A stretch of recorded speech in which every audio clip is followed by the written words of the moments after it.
Yo, what's going on, YouTube? And welcome to Goal Line Hockey Live. It's your boy Kevin Forte, and today we are taking a look at our featured game, the Buffalo Sabres and the Florida Panthers, in a matchup that's pretty critical right now for the Eastern wildcard spot. And as we speak, the Florida Panthers take a 2-1 lead, just like that. And I think it's Kachuk with the goal. So Matthew Kachuk with a goal, huge goal for the Florida Panthers as they take a 2-1 lead. As we've got a live scoring update. It was 1-0 Buffalo, and there we go. Hey, what's going on, Urban? Welcome to the chat. Thanks for the likes, guys. And like I said, the second we start the stream, the Florida Panthers. So you're welcome, Louis. Shout out to our Florida Panthers fan there in the chat. What's going on, Nathan? What's going on there? What's going on, Urban? And a huge goal for the Florida Panthers. We've got a couple of pretty big games on tap tonight. Of course, this is our featured game, which is going to look like a pretty a good finish here. It's a 2-1 game here to start the third period. This is going to be a pretty good hockey game. I'm definitely excited for the end of this one. But we've got a couple of other big games in the Eastern Conference as well. The Toronto Maple Leafs with a 2-1 lead in the third period over the Columbus Blue Jackets. The Red Wings are throttling the Montreal Canadiens 5-0 up in the Bell Center. The Hurricanes with a 2-1 lead over the Senators. The Senators are fighting for their playoff lives right now. The Devils destroying the Pittsburgh Penguins 5-0 up at the Rock in Newark. A 1-0 lead for the Blues over the Flyers. The Predators trying to hold on to a playoff spot, a 2-0 lead over the Vegas Golden Knights. We've got a couple of games just getting underway here at 9 o'clock. The Blackhawks head into Calgary. That game is just starting. Puck drop just happened at the Saddle Dome. Seattle and Vancouver are kind of a Northwestern rivalry there. That's going to be up in Vancouver. That's at 10 o'clock Eastern. The Edmonton Oilers and the LA Kings, a potential first-round matchup in the playoffs. Really looking forward to that. That game will be at 10:30 out on the West Coast in, I almost said Staples Center, the Crypto.com Arena out in LA. And also at 10:30, the Colorado Avalanche continue their West Coast road trip out in San Jose as the Sharks look to tank for Bedard. So let's take a look. What do you guys want to talk about in the comment section down below? Like I said, I'll guarantee that I answer your question with a super chat. Of course, I accept donations, but we also accept likes. Those are free. That just takes you clicking the like button. So I appreciate no matter what you guys do here. Thank you so much for watching us here on Tuesday night, April 4th. Pretty good game here. Alex Line, shout out to Alex Line. He got his first shutout. He got his first shutout the other night for the Florida Panthers in his NHL career. He spent a lot of time with the Philadelphia Flyers organization, and now that he's out here in Florida, he's taking advantage of the opportunity, and he's playing really well. Shout out to our guy here. So Alex Line playing very well. What else are you guys saying in the chat? I think the Sens make it. I don't know about that. Pens missed the playoffs. Yeah, Urban, it's kind of looking like the Penguins will miss the playoffs. Not a good look for them. And what's funny is both these teams tonight kind of hold their destiny. Like Buffalo needs this game. Like if they win out, Buffalo's in. But again, Florida is looking pretty good right now in terms of their positioning. They've got more veterans than some of these other teams, but they don't have the goaltending. That's what worries me about Florida. I like Alex Lyon, but is he going to be able to do this consistently enough here over the next week and a half to get the Panthers into the playoffs? That we're going to have to wait to find out. But this is a huge game for both of these teams. Massive game. Yeah, it seems like Penn should have got Besser. You know, Nathan, I think that's an interesting point. But the problem is, if I got to be honest, Pittsburgh needed a goaltender. They should have been in on Korpisalo a little bit more. They should have gone after a guy like Gibson. I like the idea. I get what you're saying, right? They need more goal scoring. Doesn't matter if they're giving up 5 goals a game. They need a goaltender. And Jari and DeSmith have proven for years now that they are not the right guys there for them to go on a strong playoff run. And unfortunately, they're paying the ultimate sacrifice right now. And this is a team that's they're so good with with those guys there, honestly, I think the Penguins are better than we give them credit, considering how bad their goaltending is. If they have decent league average goaltending, they make the playoffs. Let's be honest. Let's keep it a buck. That's a good Penguins team, even with guys like Jeff Carter and Brian Dumoulin and Jeff Carter. Even with those guys in the lineup, you still have Malkin, Crosby, Letang, Gensel, right? You've got some really good players there that can make the playoffs. The goaltending's really, really let them down. Yes, the Minnesota Wild clinched a playoff berth. Really good news there for the Wild. I'm happy to see them in the playoffs. At the deadline, we weren't sure if they would make the playoffs, right? Bill Guerin was kind of selling at the deadline, making some weird moves, but the moves that they've made are paying off right now. Shout out to Billy G and the Minnesota Wild as they are now playoff bound. Also, we've gotten a couple updates. On a couple of other teams. The Tampa Bay Lightning and the Toronto Maple Leafs will meet in the first round of the playoffs this year. We don't know who home ice advantage will go to. As of right now, it's the the Toronto Maple Leafs, but the Maple Leafs are kind of playing weird. Like it's not really guaranteed if they're going to make home ice advantage in the first round or not, but it's definitely leaning toward that way at this point. Also, some really bad news for the Leafs. In terms of Matt Murray, he hit his head, is in concussion protocol, and there's no guarantee that he starts here in the next week or two, which if that's the case, and maybe even longer than that, it's Ilya Samsonov and Joseph Woll for the Toronto Maple Leafs. So we'll see how things go there, but that's going to be an interesting first round series between the Leafs and the Lightning, as that's a rematch of what we saw last season. Nathan said Gibson is a 50-50, though. He could be good for a week, but then he could be bad for 2 weeks. But he plays for the Ducks. Exactly, Nathan. That's the point. I think with Gibson, when he was with the Ducks during their good years, right, with Corey Perry, Getzlaf, Hampus Lindholm, right? You get what I'm saying, right? All Kessler, when they were making the playoffs, and that was a good Ducks team,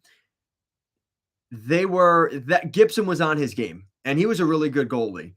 They need a goaltender in Pittsburgh, and I think Gibson is that guy. Listen, I watch the Ducks a lot. I think the reason the Ducks aren't at the bottom of the standings right now, a lot of that is because of John Gibson. I think he's just frustrated mentally, physically. He needs a change of scenery, and I think that the Ducks will do that. They like Lucas Dostal, who is their next heir to the throne there in Anaheim. Kind of the same way that, Freddie Anderson was taken over by Gibson and traded out. We're going to see kind of the circle of life in Anaheim goaltending with John Gibson getting the boot for Lucas Dostal. So keep an eye on that. But I think Gibson, that was a huge miss on my book by Hextall. I get the idea you don't want to trade first round picks and stuff like that. But it's one of those things where this is the era with Malkin and Crosby. Crosby's got another 2 years left on his deal. You have to find a way to get Crosby back to the playoffs, right? And getting a goaltender would have done that, right?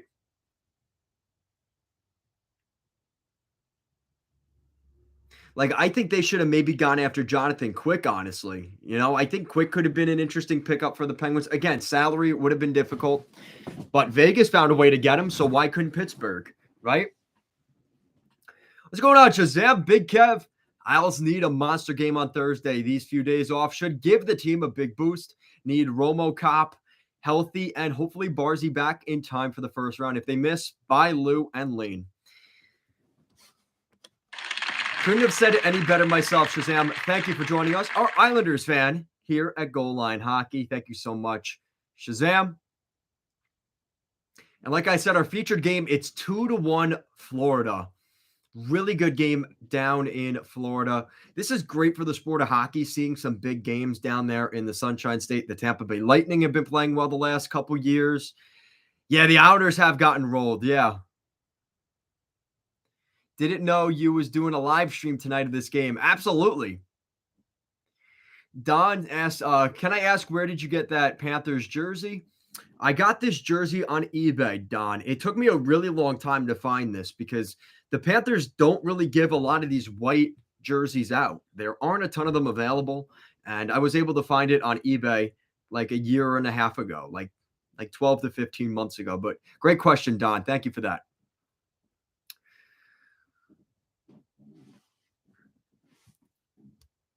Also, getting ready for the playoffs, guys. I'd like to start. Again, our first series that is kind of predicted is the Lightning and the Leafs. Who do you guys think wins that series? Now, again, of course I'm going to do a playoff preview in the next couple of days, weeks, once we figure out who has home ice advantage, because I think that is an important factor in it all. But I think that when you look at the teams currently, I mean, how do you not bet on the Tampa Bay Lightning, right? I think you until proven otherwise, everybody's waiting for Tampa's downfall, but we've been saying this for a couple years now. I just don't see it. Until they get taken out, in the flesh, and I could see it in front of me, I'm going with Tampa. Yep, Tampa and 4 for Urban. Devils leading the Penguins 5-1. Yeah, the Penguins do not look good. And wow, what an interesting thing. Their goaltending, right? And yeah, Urban brings up a good point. Goaltending alone, Tampa probably gets the edge, and especially with Murray out. Whoa. Who is Florida's on ice girl is not bad. Not bad. Nathan said, hey Kev, I just want to know your thoughts on Willie Nylander. Some people don't like him because they say he's lazy, but some people think he is off and on player. I just want to know your thoughts. Nathan, that is a really good question. And uh-oh.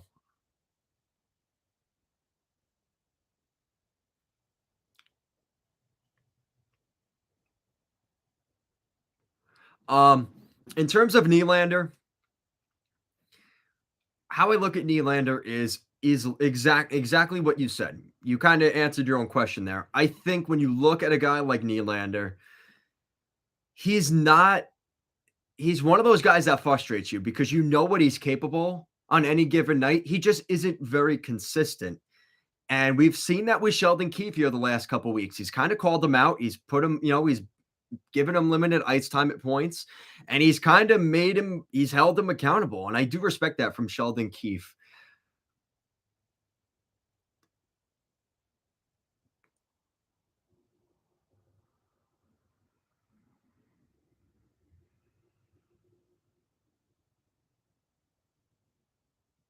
Yeah, they're talking about the Panthers, how big this game is for them to win. It's one of those things where, as an Islanders fan, I'm kind of torn, right? Do I want the Panthers to win or do I want the Sabres to win? Ideally, I'm looking at this like I don't care who wins. I just don't want it to go to overtime. Don said Islanders' key losses to the Lightning on Saturday and Hurricanes on Sunday. 2 bad losses. Don't get a point. They didn't even show up against Tampa. Should have gotten a point at least to Carolina. Yep. Really good point there, Don. Yeah, it's one of those things right now where I look at the Islanders. I'm very concerned. I am. This is the battles of an 82-game schedule. You're going to have your ups. You're going to have your downs.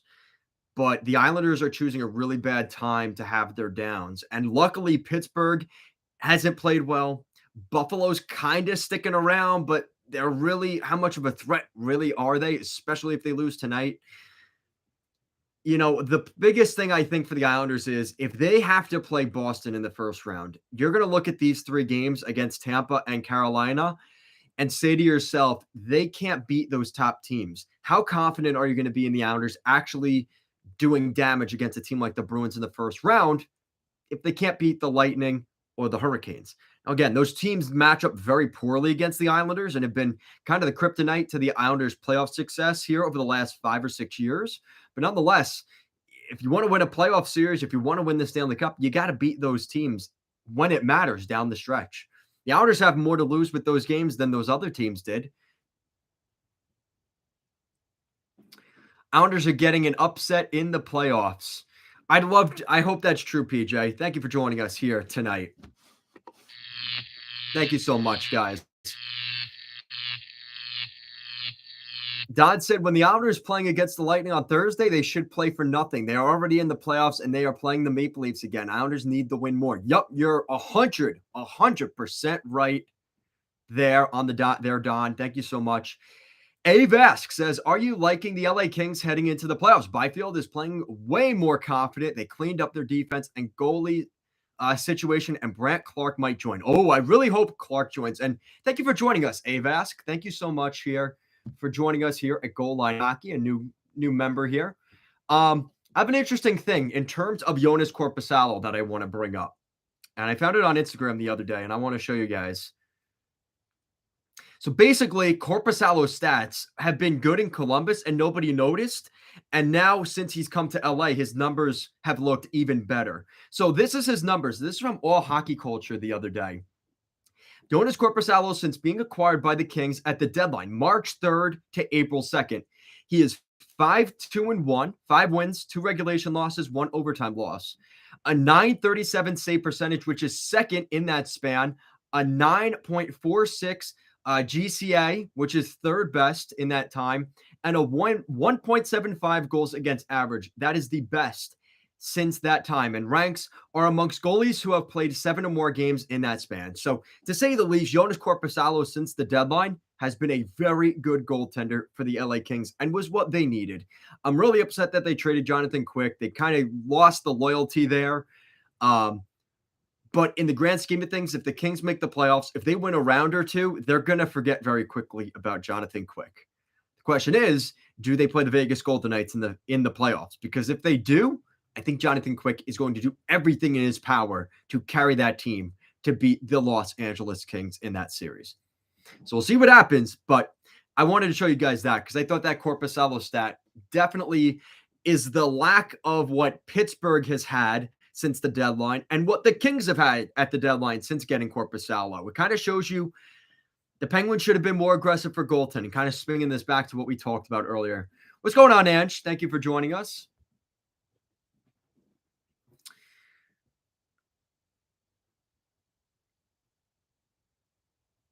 You want the Panthers to win because the Panthers are so close. Yeah, that's true, Don. The problem is, though, if Buffalo wins out, Don, it's in like Buffalo still has control here. If they win out, they make the playoffs, no matter what the Islanders and some of these other teams really do. So if that's the case, I still look at the Panthers as a real threat. But I get what you're saying in terms of positioning wise. The Islanders might lose the first wild card spot to the Panthers if they keep winning. So I definitely get the point there. It definitely stands. But I don't know. We'll see.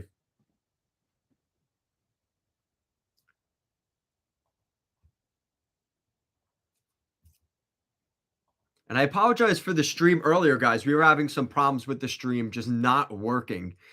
So thank you guys for staying tuned and sticking with us because, of course, we're going to have issues. That's how this works. I don't know if Toe is coming back, but unfortunately, I haven't seen him since we ended the last live stream. So we'll see. Nathan said, who do you think is the most underrated player? I go first, Morgan Riley. I think he's just such an easy scapegoat over there in Toronto, but I think your point stands that he is a very good defenseman. And unfortunately, he kind of gets a lot of heat because of his defensive, his mistakes defensively, right? But honestly, I'd say Tim Stützle out in Ottawa. I think he is really good and someone that's maybe a little bit underrated.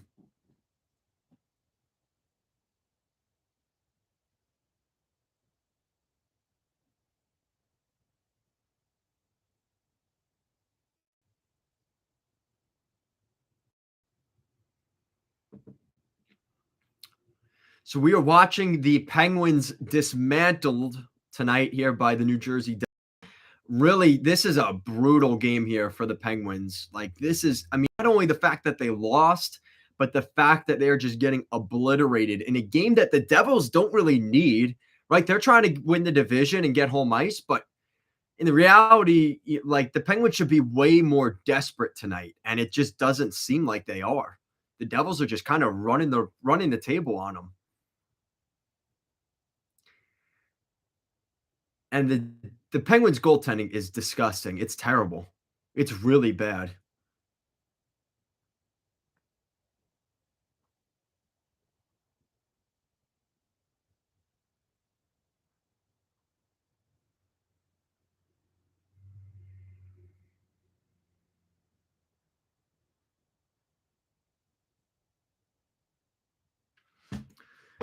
All right.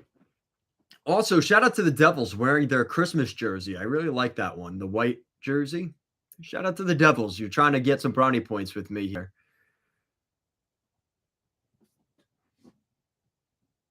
PJ said, yeah, tomorrow maybe a live stream, Jets and Flames. Yeah, that's a really big game. I'm hoping to do a live stream tomorrow night too. We're trying to grind it out here into the playoffs. So I'm hoping to do that. Again, it's not guaranteed, but stay tuned throughout the day. I am looking to do a live stream.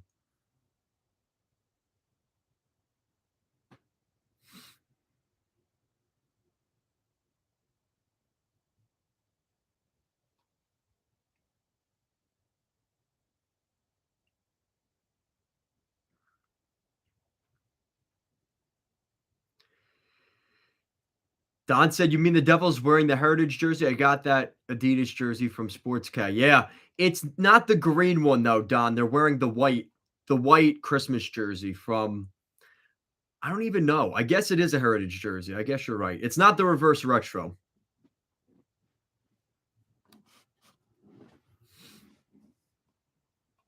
Also, guys, a quick plug to some of my other videos here on the channel.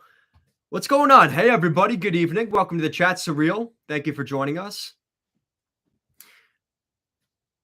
What's up, Irish? What's going on, man? How you guys doing? Yeah, like I said, tonight, the big game out in Florida, a 2-1 lead for the Florida Panthers. And Buffalo, this is kind of a big game for them. It's not the end. They aren't eliminated with a loss, but it's definitely it's a critical game if they do lose. And again, a team that they're kind of fighting it out from one of those wild cards with in Florida. You got to find a way to get at least a point if you're the Buffalo Sabres tonight. At least. So this is gut check time for Buffalo. We've said this in the past earlier this season, so they're capable of it, but we'll see what they got left in the tank.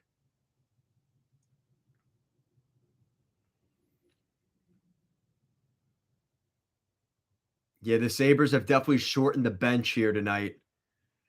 They're really putting out two defensive pairs. This is it for Buffalo. Like, we're seeing how legit these two teams are, and it's beautiful. I love when we have games like this. The final dozen games left. You know, even last week I went to Washington to watch the Islanders play the Caps. That was a big game, you know, and I'm glad to say I was there. And the Islanders won their first shootout game in over a year. PJ said, "How is Calgary so shit against terrible teams like the Blackhawks, but managed to beat teams like the Wild?" PJ, it's unexplainable. And if, as an Islanders fan, that's what the Islanders do. The Islanders do the same thing. They can't beat the teams. Like, and even recently, I guess they're kind of changing that narrative, losing to Tampa and Carolina. But the Islanders played really well against Washington, the Devils, some of those teams, but they struggle they couldn't beat the Coyotes in either of their games this year against Arizona. Excuse me. They lost the game against Chicago, I believe. Kachuk. Wow. Kachuk with a breakaway. No good.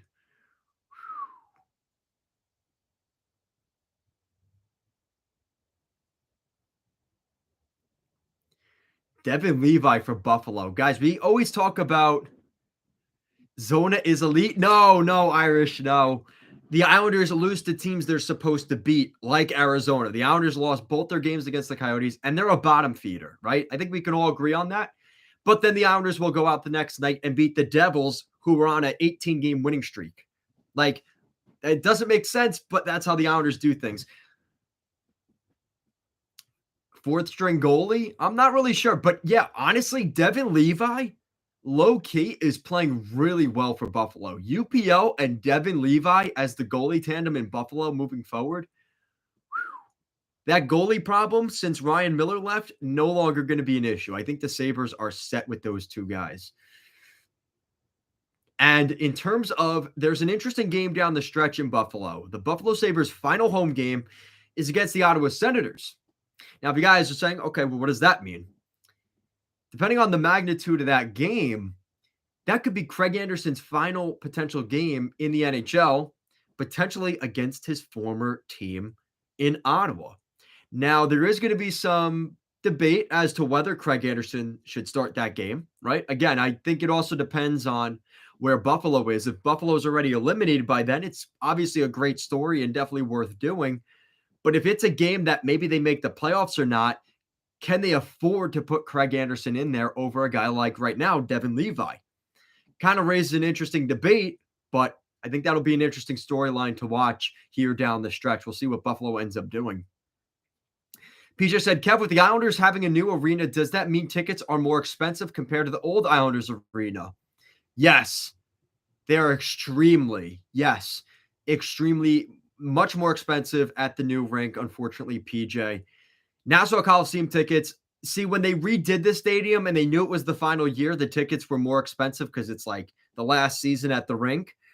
But in terms of like on a general basis, tickets are definitely more expensive right now at UBS, but not really by much. Not by much, but they are a little bit more expensive.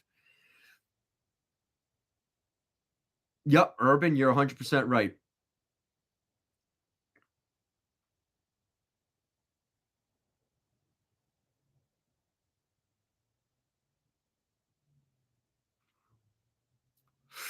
Buffalo with a great chance, couldn't get it in. And what's funny with Devin Levi playing tonight is that's the team, like they traded Devin Levi last year, right? Sofa King, what's going on? Florida won that trade. Did they win that trade? They got Giroux. He left. They lost in the second round of the playoffs, barely beat Washington. I don't know about that. If that's the trade that you're talking about. But Devin Levi, he might be the steal of that trade there.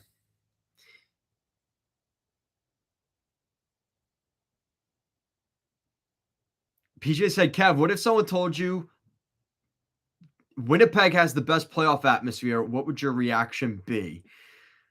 I have nothing against Winnipeg. I think the thing too. Oh my God. Buffalo is cranking it up.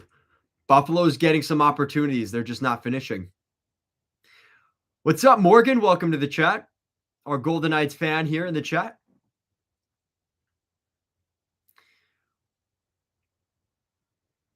But yeah, Winnipeg, I think, is a smaller rink, right? Like it's a smaller rink and it's more confined. So it's easier to make it loud in there. Like the acoustics, it's easier to, like if you look at the Prudential Center, which last week I went through that whole road trip, the Prudential Center is a very tall, big building. And it's a good thing because it's a big building. They have a ton of seats, but it's also a bad thing because I think it's less like it doesn't seem like it gets as loud. There's more room for the sound to bounce off of. Saddle Dome is amazing for the playoffs. I'm sure it is. Oh man, Buffalo with a chance.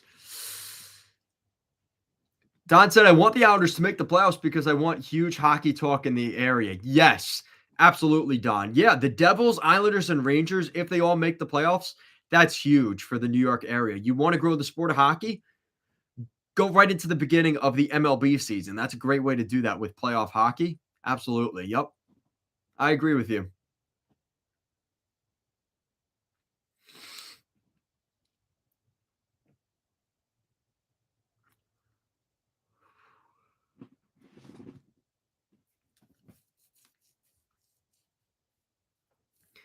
Yeah, it's kind of interesting for the Florida Panthers because if they miss the playoffs this year, is it really like a disappointment? I don't know. I think they mortgaged a lot last year, right? They traded Tippett, they traded Levi, and they could really use some of those guys right now. So I don't know. It's one of those things. Hockey is better than baseball. You are 100% right there, Irish. Yep. Yes, sir. Okay, so live update from Don. He says the Devils beat the Penguins 5-1. Yeah, that is huge for the Islanders. Pittsburgh losing in regulation and getting their soul crushed. That's pretty big for the Islanders. Speaking of that, a couple of other updates. Carolina and Ottawa tied at 2 with 3 minutes to go in the third. 3-0 St. Louis over the Flyers. The Golden Knights have come all the way back to tie the game against the Predators 2-2. And a couple of finals. The Maple Leafs beat the Blue Jackets 4-2. Red Wings beat the Canadiens in Montreal 5-0. And like I said, the Devils 5-1 over the Penguins at the Rock.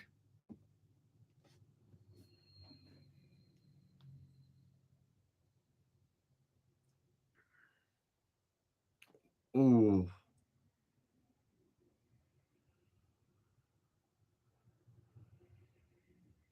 I kind of want, see, as much as I want Buffalo to score here for the hockey side of it, I kind of don't.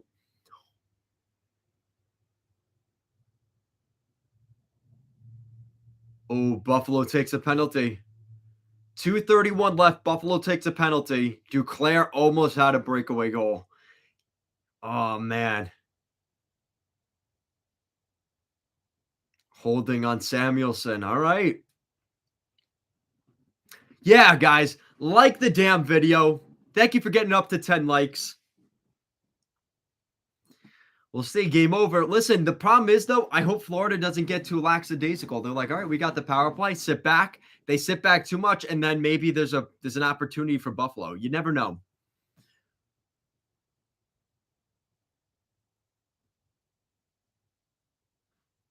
Yeah, Pittsburgh is just giving away their playoff spot. Giving it away. Huge loss in Newark tonight for the Penguins. Huge. Rozer, welcome to chat. Rozer, yep, the Leafs won 4-2 over CBJ. Big win for the Leafs, trying to get home ice advantage.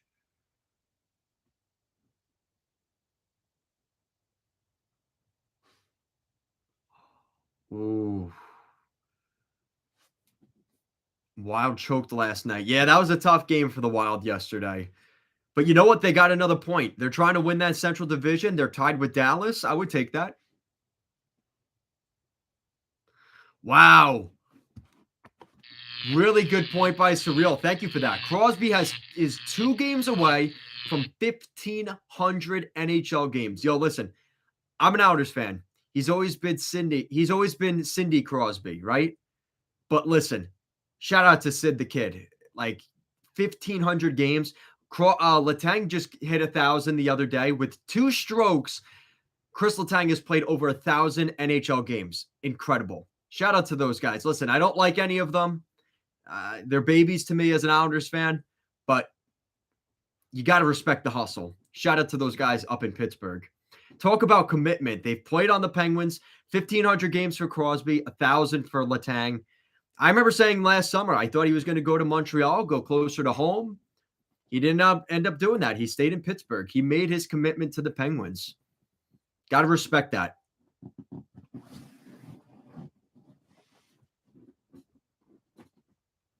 So, minute 17 left in regulation. 46 seconds on the Panthers power play. Can the Panthers get it done? Guys, let me know in the chat. Who wins this game, Florida or Buffalo? A 2-1 lead for the Panthers. Let me know what you guys think down below.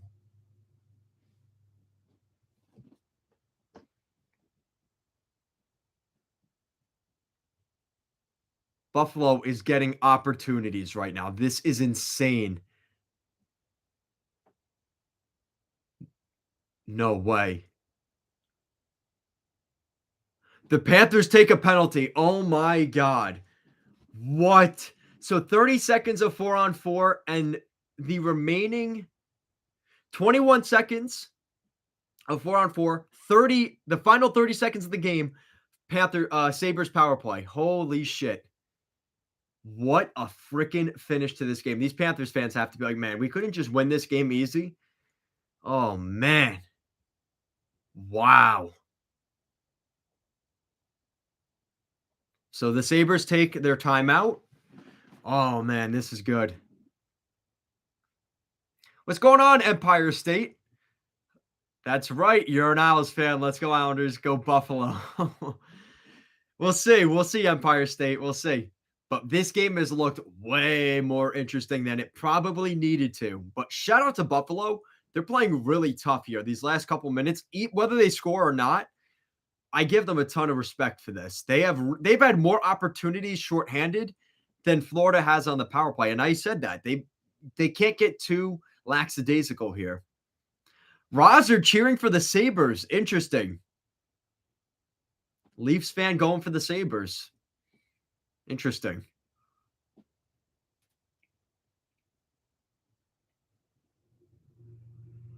That's my boy PJ. Let's go Islanders. Yes, sir.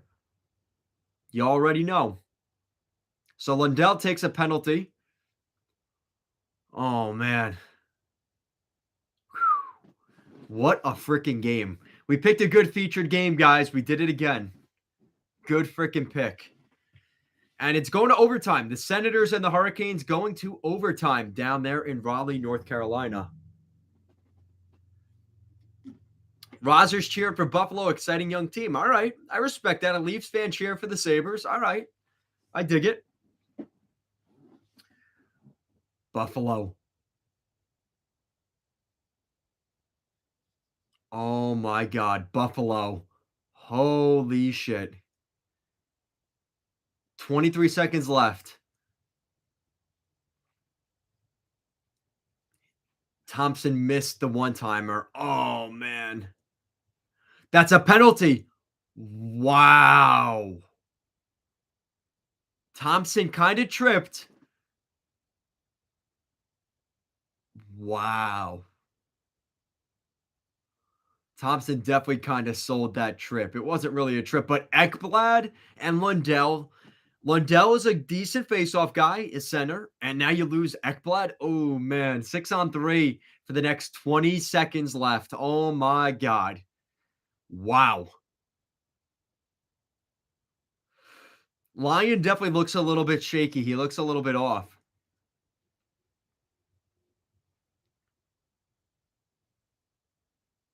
Oh, so there was interference too? Okay, so I guess they called either or. All right. Yeah, Empire State, this is a good game, right? The Panthers fans are jumping on their feet. They want the win. Let's see. 12.8 seconds, 6-on-3 for Buffalo in a massive game. Let's see. Buffalo wins the faceoff. They took the puck out. That's it. That's it. They ran out of time. That is a huge win for Florida. And the Rats go onto the ice in Florida. Huge win for the Panthers. Wow.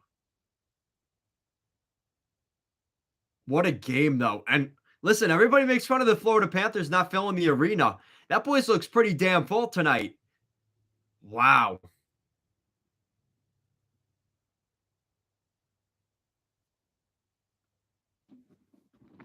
Thank you so much, PJ.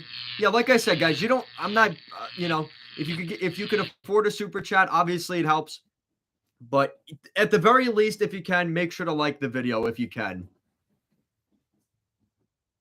That's all right, Empire State. We're going to talk about other games as well if you want to stay tuned, guys.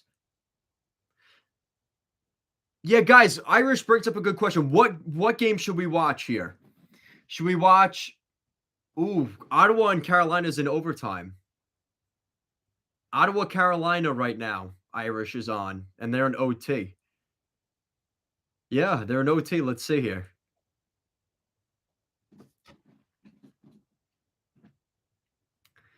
Carolina and Ottawa's jerseys look so similar. It's really weird. I don't like that.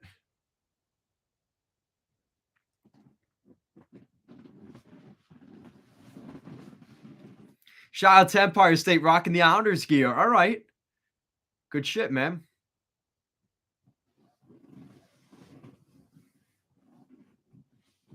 Marty Natchez, let's see.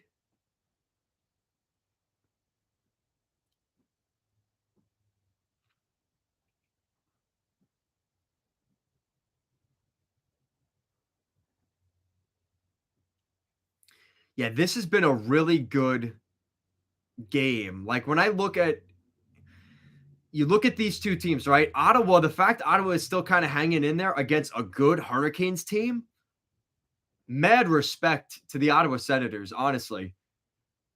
Oh my God.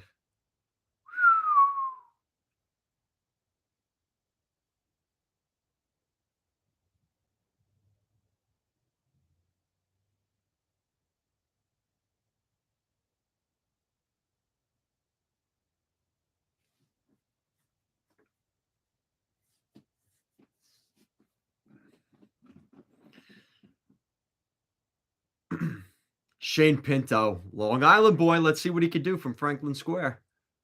I guess that's Queens, but still, nonetheless.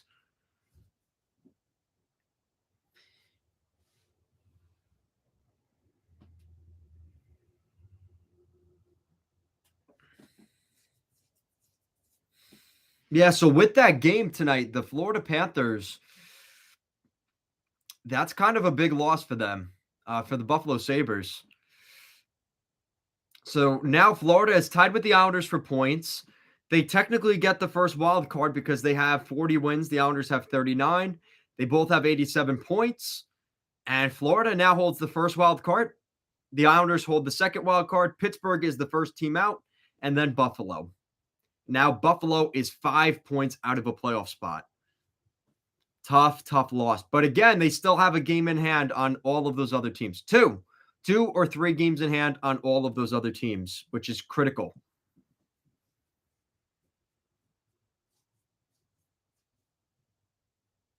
Oh, Brent Burns. You got to bury that one. And right now, what's interesting in the Western Conference, too, Vegas, LA, and Edmonton have all locked up playoff spots. I would like to see a rematch of last year's playoff series. I would like to see LA and Edmonton again. I think that was a really good series last year. It took 6 or 7 games, right? Really good series. I kind of expect something similar this year. We'll see what happens, but I'm looking forward to that one.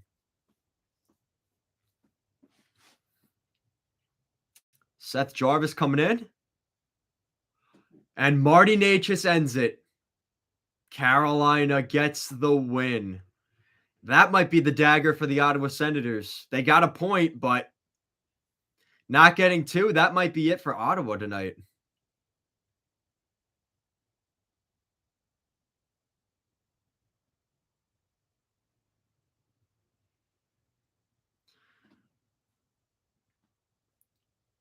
Yeah, you could see Ottawa's giving Mandalainen a little.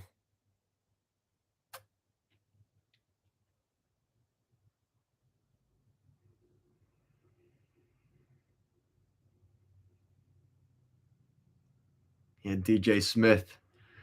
Marty Necas, man. Listen, we always talk about, Andrei Svechnikov not being there is a huge loss for them. Marty Necas, Seth Jarvis have been kind of running the offense in Carolina anyway. So shout out to the Hurricanes. Finding, the big guys that need to step up, Jarvis, Necas stepping up. That's exactly what you need if you're the Hurricanes.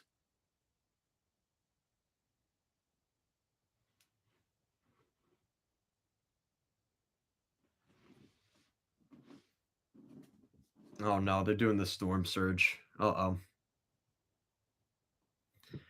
All right, so Chicago and Calgary. Let's take a look at that game. That's the only other game on tap tonight. And of course, we have made it to the segment that you guys have all been waiting for.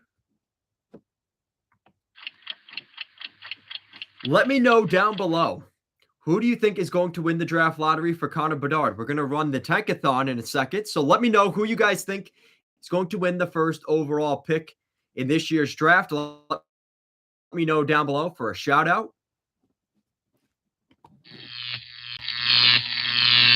Yo, we got a super chat from PJ, $2.79 Canadian. Flames suck so much. I don't know how they are losing. It's all right, PJ. It's all right. It's the first period. They're taking off the training wheels against the Blackhawks. They didn't play great that period. I'm looking at the shots. They were outshot 11-7. They have a power play to start the second period. A clean sheet of ice. What is that?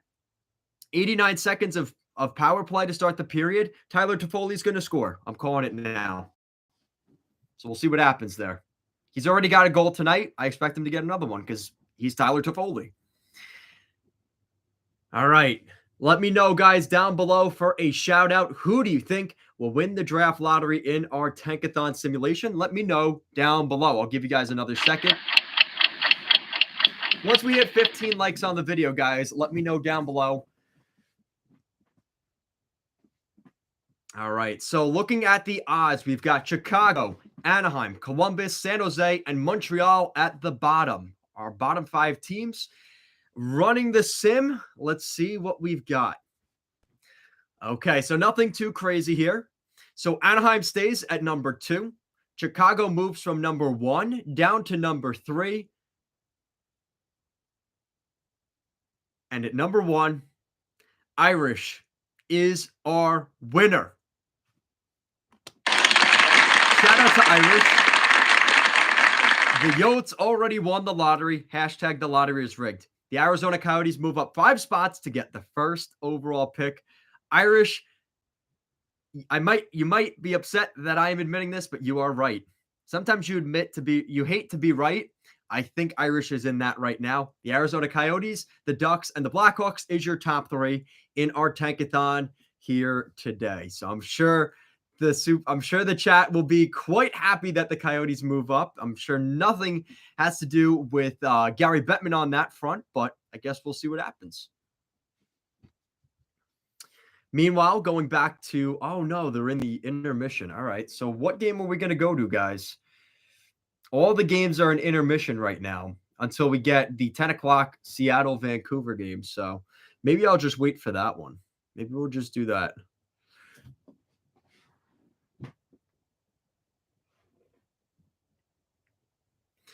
So looking at the playoff standings, another kind of interesting thing.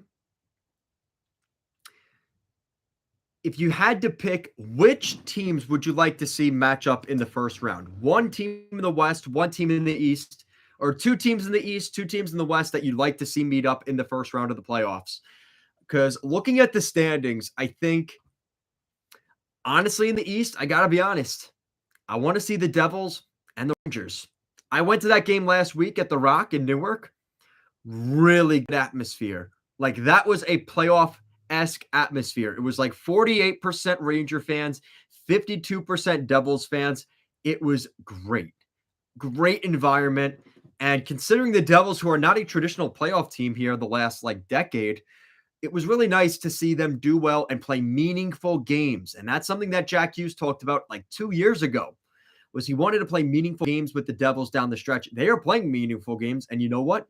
They're going to play even more meaningful games here in April because they are punching their ticket to the Stanley Cup playoffs. And like I said, I think Devils-Rangers would be a great series. In the Western Conference, in the West, I would like to see that rematch again of the Los Angeles Kings and the Edmonton Oilers. But I got to be honest, the idea of Minnesota and Colorado playing again in the first round, that would be a really good first-round matchup as well. It's been a little while since we've seen them play each other in the first round. I'd like to see that again. Let me know what you guys think down below.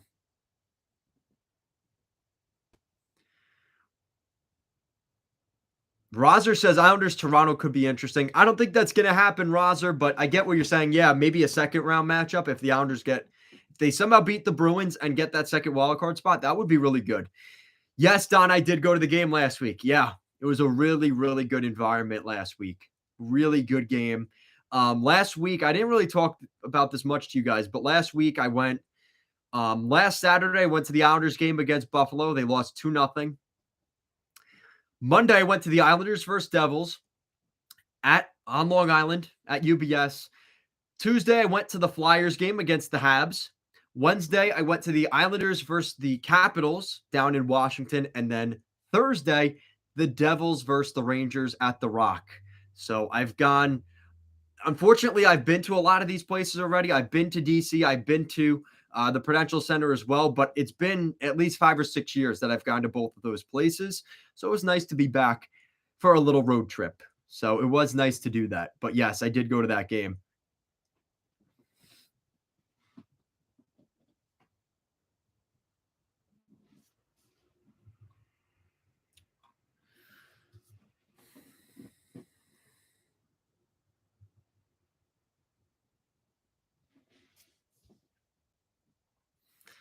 Empire State said, holy crap, do you own a jet? No, I do not, Empire State. Maybe if you guys gave more super chats, I could afford a jet, but it was all driving. And honestly, it's not that far of a distance. And I kind of did the Flyers on the trip because it's 4 hours from where I am. It's 4 hours down to Washington, D.C.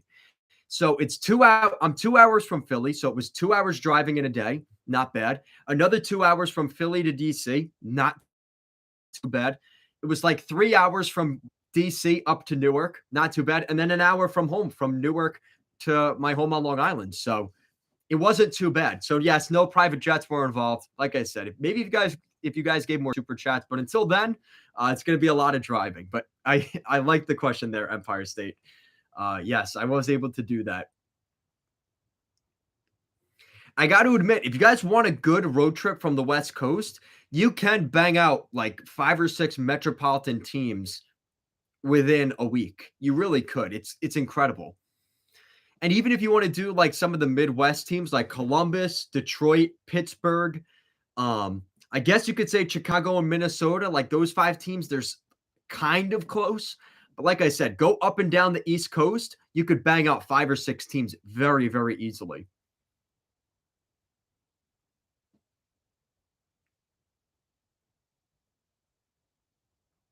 Empire State's going to the game Saturday at UBS. Yes, I will be there as well, Empire State. I'll be watching that game against the Philadelphia Flyers. That's going to be a good one. Islanders versus Hurricanes. Islanders in 6. I don't know if the Islanders can do it, PJ. I really don't. The way they play Carolina, they cannot beat the Hurricanes. For whatever goddamn reason, they cannot beat Rod Brendamore's Hurricanes. They are the Islanders. They're the Barry Trotz team, but they play the Islanders better in that system. They're just better. They just have a little bit more scoring talent than the Islanders do. I don't, PJ. They can't beat the Hurricanes. They can't. I wish I could be more confident. The last 2 years, I've gotten to 2 games where I could tell you the score, and the Islanders lost by that score. They got shut out by Peter Kochetkov the last 2 years. They've scored 1 goal or 2 goals against the Hurricanes another game. They cannot beat the Hurricanes. They're weak, but the Islanders are just, they can't beat them. Bad matchup for the Islanders for some reason. Yeah, I hope Barzal comes back. He's been skating on the ice for the Islanders, but he's been skating independently by himself. So don't expect anything too soon for Barzy, but it is good to see him back on the ice, if nothing else.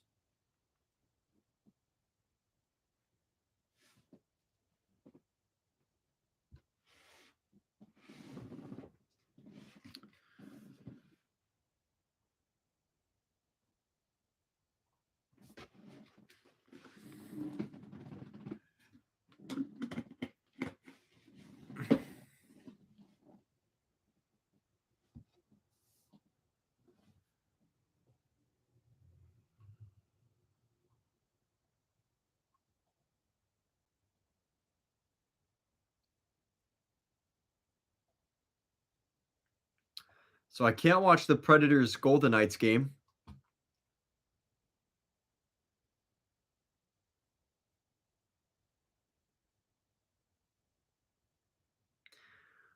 All right, you guys calm down in the chat. Calm down. Calm down, guys.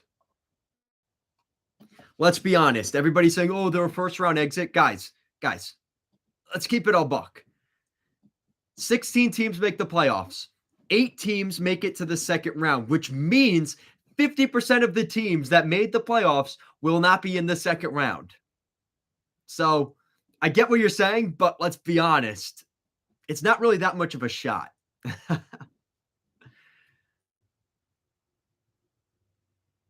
Not everyone can be the Islanders going back to back to the conference finals and losing to Tampa in game 7 and not scoring a goal. But nonetheless, right? Nobody remembers those Islander teams because they lost. Doesn't matter how far you go. If you don't win the cup, everybody kind of forgets how far you go. Whether you lose in the first round or you lose in the conference finals or the cup final, nobody really cares. That's just the truth.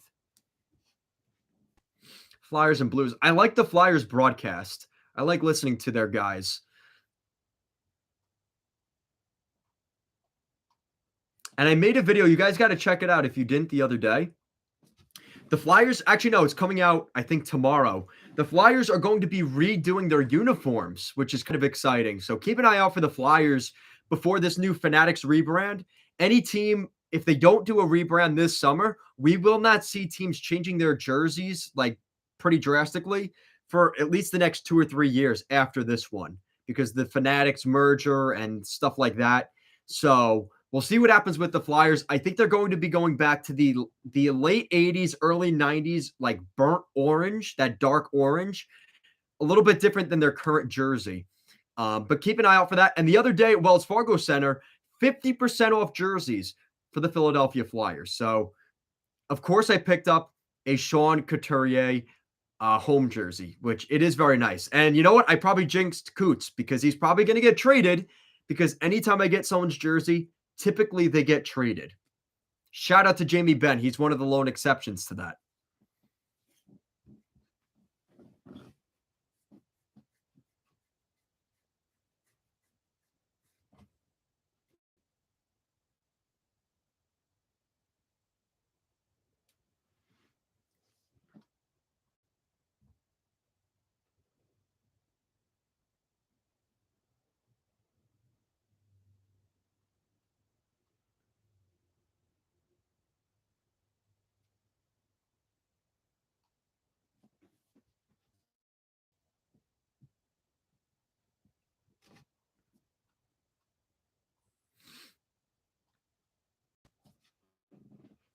Yeah, I hate to say, I look at the Islanders. It's one of those things where I'd almost rather play Boston in the first round than Carolina or Tampa. And here's why. If you lose to Boston, it's not a big deal. Like you're expected to lose to Boston. And they actually match up better against the Bruins than they do the Lightning or the Hurricanes. So that's my hot take. If you want a hot take for tonight here on a Tuesday, April 4th, that's my hot take. I think the Islanders are a better matchup. I'd rather play the Boston Bruins than the Tampa Bay Lightning or the Carolina Hurricanes. Call me crazy, but that's what I am. And that's what I'm sticking with. So let me know what you guys think down below with that. And I'm watching the Flyers game, and it looks like the Flyers scored. Shout out to Cates. I think it's Jackson Cates. They have Jackson and Noah. I get them confused, but Jackson Cates scored a goal, and it's being reviewed. And the Flyers announcers are saying that they think it was a goal off his chest. The goalie, the official said no goal. It's under review, but they thought that he batted it in with his glove. So we'll see what happens here, if they reverse it or not.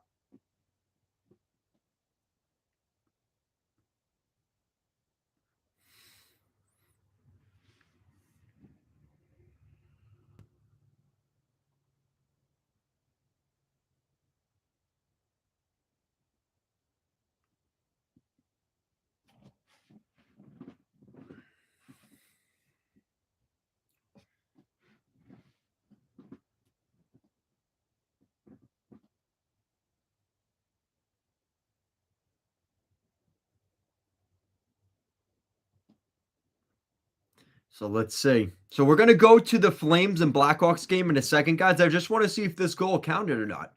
Let's see what happened.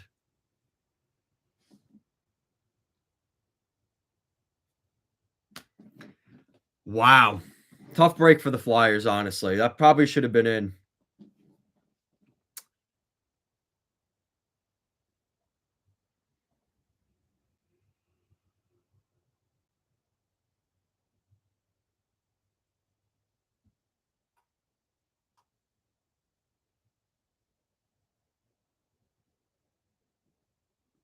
And why isn't Torts behind the bench for the Flyers? That's weird. Huh. Interesting.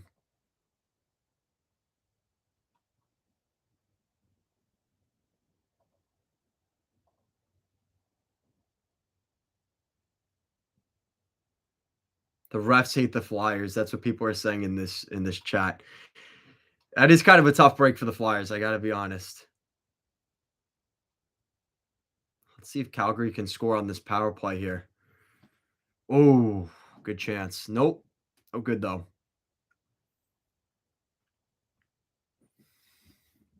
Yeah, Calgary's got to win this game. There's no reason to lose this game if you're Calgary. This is a game in hand that you have over Winnipeg, and Seattle won tonight. You have to win this game. And I think Nashville, they need to win this game. If Nashville loses tonight, this is their game in hand on Winnipeg and Calgary. I think that might be it for Nashville. And if Calgary wins tonight and Nashville loses, I'm not good at math, but they'd be 5 points back with 5 games left. I mean, it's feasible, but it gets very difficult. You kind of lose control. And Nashville's in peril of that happening here. It's crazy what a gap there is between Calgary and Nashville and like St. Louis, Vancouver, Arizona, and San Jose in the rest of the Western Conference. It's those top two teams will be severely disappointed in the West. Everybody else has been out going for Bedard since the trade deadline, which is kind of funny.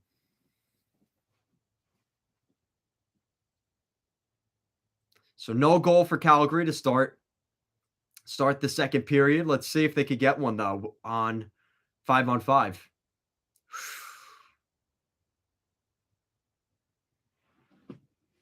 And guys, if you can, make sure to like the video. Helps us out a ton. I appreciate it if you can.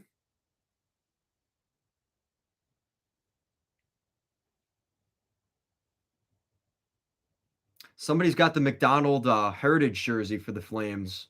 I see a couple of them out there. Very nice.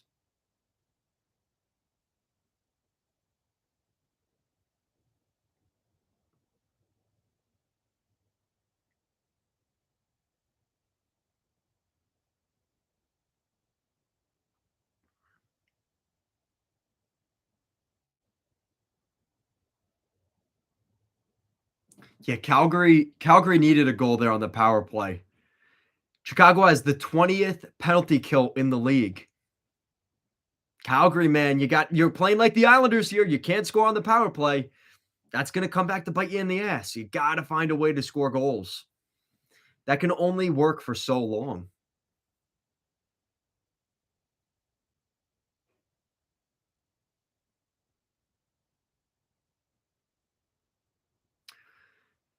So another thing that I wanted to talk about, and I made a video on this the other day. If you guys haven't watched that, the Flyers talked about if the Flyers, who should be traded and who should stay. And I have a hard time with some of the guys because, like Sanheim, they just extended. They just extended Couturier. What do you do with those guys? Do you trade them? Right? Like, how do you handle that? What do you do with a guy like Travis Konechny or Joel Farabee? I think it's going to be interesting to see what happens in Philly, but also Washington. The Washington Capitals right now, I think Kuznetsov will get traded this summer. We've talked about this for years. I do think they're going to try and trade Kuznetsov. They've got Dylan Strome already. He's kind of taken his role on the first line. So Dylan Strome alongside Ovechkin, they don't really need Kuzi as much, So I wonder who else in Washington could be on their way out, right? They already traded Orlov. They already traded Hathaway, Eller. Who's next in Washington? Let me know what you guys think down below. Yes, guys, Irish, that likable like button deserves a little like. Thank you so much, Irish. I appreciate that. That's funny.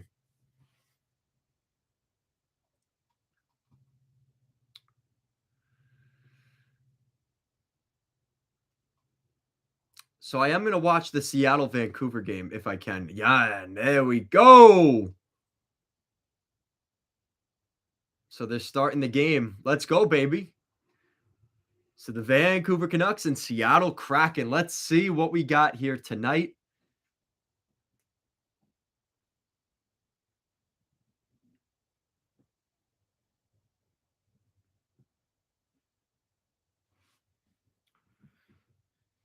So if you guys can, basically excluding Boston, because Boston has a 23-point advantage on the Leafs. Yo, we got a super chat from Ange, #1 fan. Thank you so much, Ange.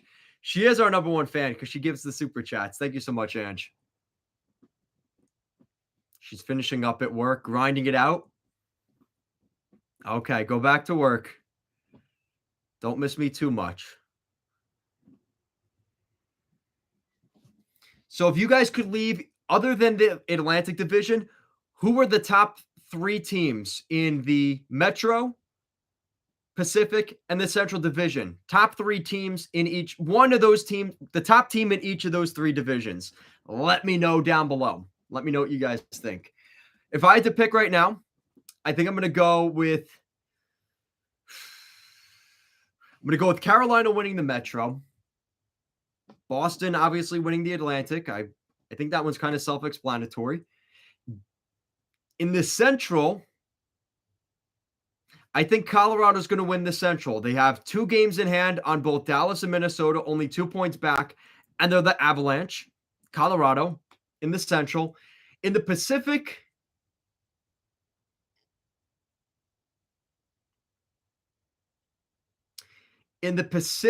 I kind of want to say Kings. I kind of want to say the Kings here. What do you guys say? Canes, Bruins, Avs, and Kings. Yeah, I kind of like that. I like you guys' picks there. Wild. Okay, Urban. Vegas, Boston Devils. Okay. I can get behind that.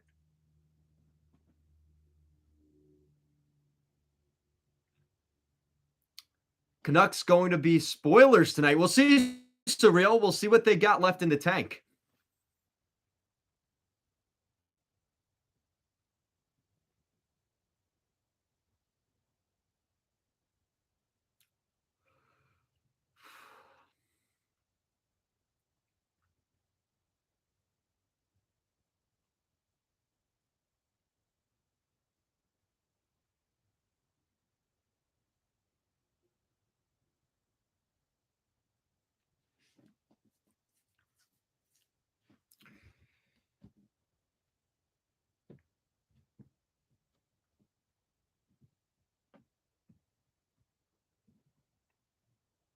So I have another kind of interesting thing for you guys here. I thought this was kind of interesting. So this is from Pierre LeBrun the other day. He said the NHL is averaging 6.37 total goals per game, over 6 goals per game, which is the highest average since the NHL averaged 6.48 goals per game in 1993-1994.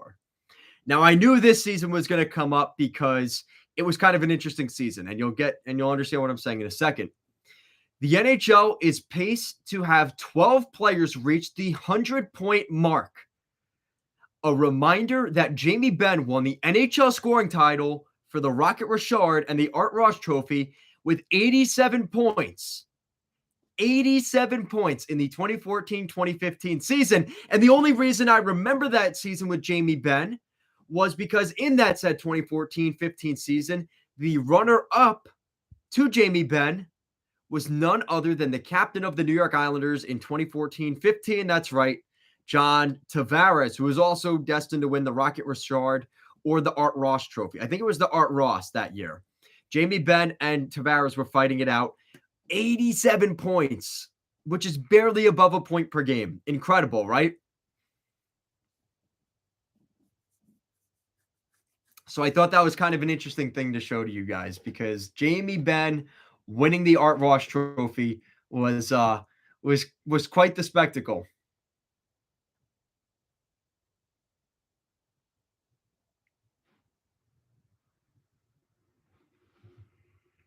Also, a shout out to Calgary Flames goaltender who is in their system right now, Dustin Wolf. Now, if you don't know who Dustin Wolf is, he's played 100 games in the American Hockey League. He's currently playing with, what is their team now? I think it's the Worcester. Is it Worcester Flames? I don't know what they are anymore. I'm sure if PJ's in here, he'll let me know. He has won the Wranglers. Thank you. The Calgary Wranglers. That's their name. He is 73, 19, and 6, a 2.26 goals against average, a 927 save percentage, and 7 shutouts. That is the Calgary Flames goalie prospect Dustin Wolf, currently playing with the Calgary Wranglers. Thank you for the update there, PJ. Yes, the Wranglers is their name. So Dustin Wolf, keep an eye out for that goalie there. He's been really good for the Flames development system. So we'll see. Maybe he ends up coming to the team in a couple of years. We'll see.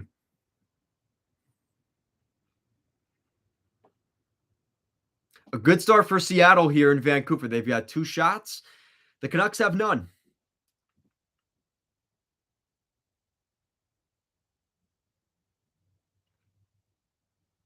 Oh, I forgot Martin Jones. He is in Seattle. I haven't watched a ton of Seattle games. I got to be honest this year. They looked good for a little bit during that road trip where they won. I think they won every game on the East Coast road trip, which has never been done. But other than that, it's been kind of a lull season for Seattle. But they're finding ways to win right now. So I got to give him credit where it's due, right?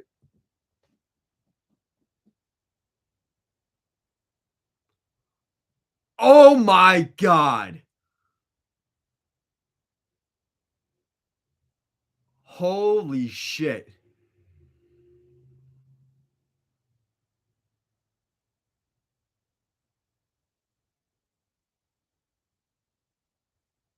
You guys have to see this goal that Elias Pettersson, he did some weird move and put it right onto oh my God. Kuzmenko just passed it right to Pettersson. Oh my God. That's a nice goal by Pettersson. Wow. Oh no, why is PJ mad? Every goalie plays like Carey Price against the Flames. Oh man. Surreal said Jared McCann was on fire for a bit. Yeah, he was. Yep.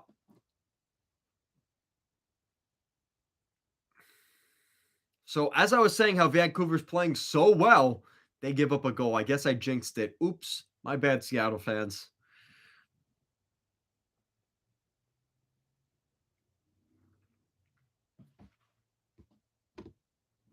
I like that they kept Kuzmenko. I think he's a good fit for the Canucks. I think they should have traded JT Miller as soon as they could, but what's going on, Toe? Thanks for jinxing. Yes, I did, Toe. Welcome to the chat. Yeah, Toe, apologies for earlier. Toe, we had some problems with the audio with the first stream, so I shut it down and did it again, but I'm glad to see Toe back in here with us. Thank you for joining us. Now they won't pass the Caps in the standings. Oh, man. So he's already tanking for Bedard. Oh, man. Somebody said something the other day in my comment section, and I think it was Urban, if Urban's still here. And it infuriated me, but he's kind of right. And I kind of said, who's the best fit for Connor Bedard? And Urban said, actual best fit that probably doesn't happen is the Capitals. I'm sure Toe would like to hear that, but oh man, this is why I like, you guys are hysterical. And then Toe said something the other day, and I'm going to follow you up, Toe. So he said, now do a video on the Capitals for who they should trade or keep. So let's go through the Capitals roster. Who should they keep and who should they trade? Let's see. So looking at the Capitals today, let's take a look at Cap Friendly.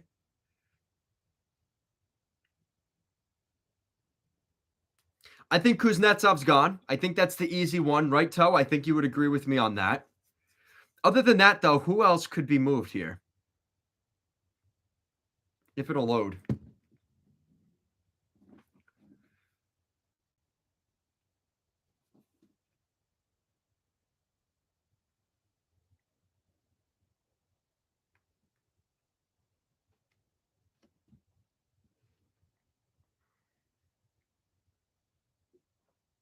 So they're not trading Ovechkin.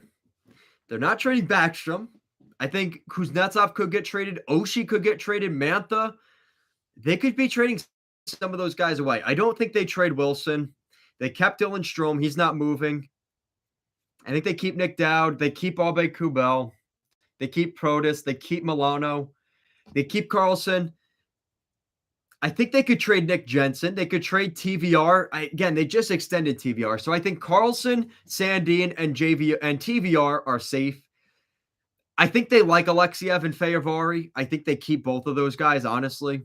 And goalies, I think you keep. I think you keep Kemper, and I think you keep Lindgren. So, in all honesty, I don't think the Capitals will do too much.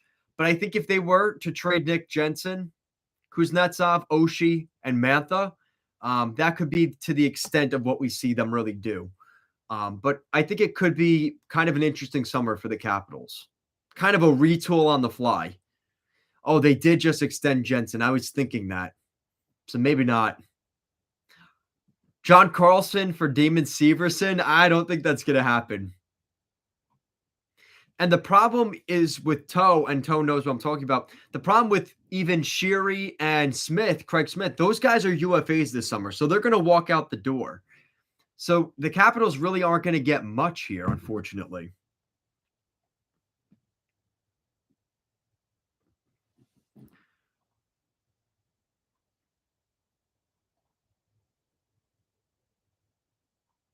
I know. I think the idea of trading Oshie does really suck. But again, if you could get, oh, things are getting a little chippy in Calgary.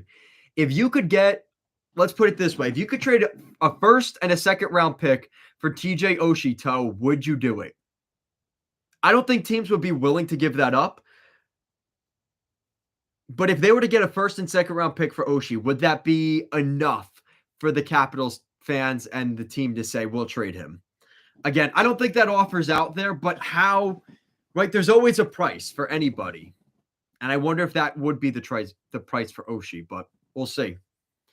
I don't think they'd get that much, but I get it. That's the thing. It's kind of hard for the Capitals. They're in a hard spot. Like, who do you really move? You know, they just extended TVR. They just extended Jensen. You trade Carlson on the back end. You trade the guy you just brought in Sandin. Probably not. It's kind of tough. You just signed Kemper. You just signed Lindgren. You're not moving those guys. It's really Kuznetsov and Mantha. Is that all you do? Probably. I don't know. They could trade their first round pick this year. They do have Ivan Moroznachenko. I don't think they trade him. I think they try to get him into the lineup in the next 2 years, right? They have Connor McMichael, right? You have some guys that are developing that'll come up eventually. Just a matter of when.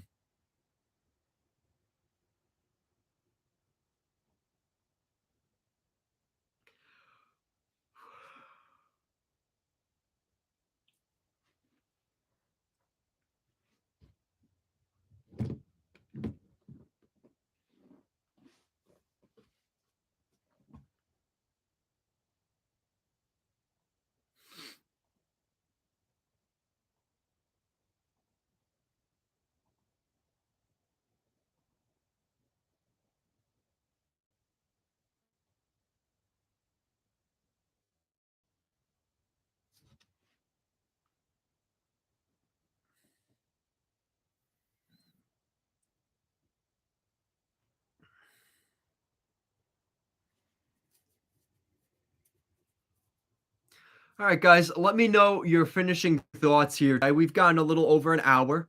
Let me know what you guys are thinking here down below real quick before we head out. Yeah, I think McMichael would be a really good fit on the third line. Because who's the third liner now, right? Is it Nick Dowd?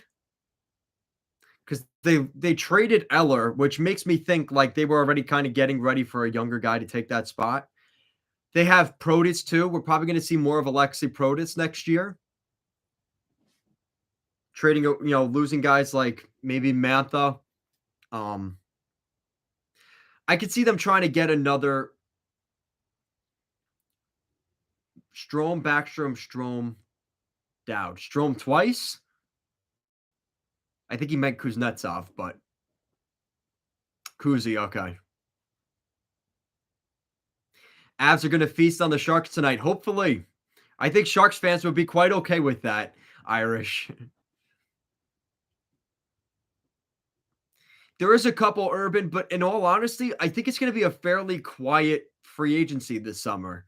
I want to grow the hype for the free agency live stream I'm going to do this summer, but in all honesty, I think it's going to be fairly quiet. So we'll see what happens with that. Pending, right? To be determined. We'll see what guys actually go. But I was looking down the line. 3 years left on Hedman's deal with Tampa. 2 years left on Stamkos's deal with Tampa. In 2024, 2025, Stamkos will be at a UFA again. Does he end up going to Toronto then? A lot of interesting stuff's going to happen over the next couple of years, but we're going to see some shifting of some teams. Again, this year, maybe not so much. Crosby in 2024 could be interesting. But like I said, there's enough things that are going to happen between now and then. Matthews is another big one, but we'll see what happens.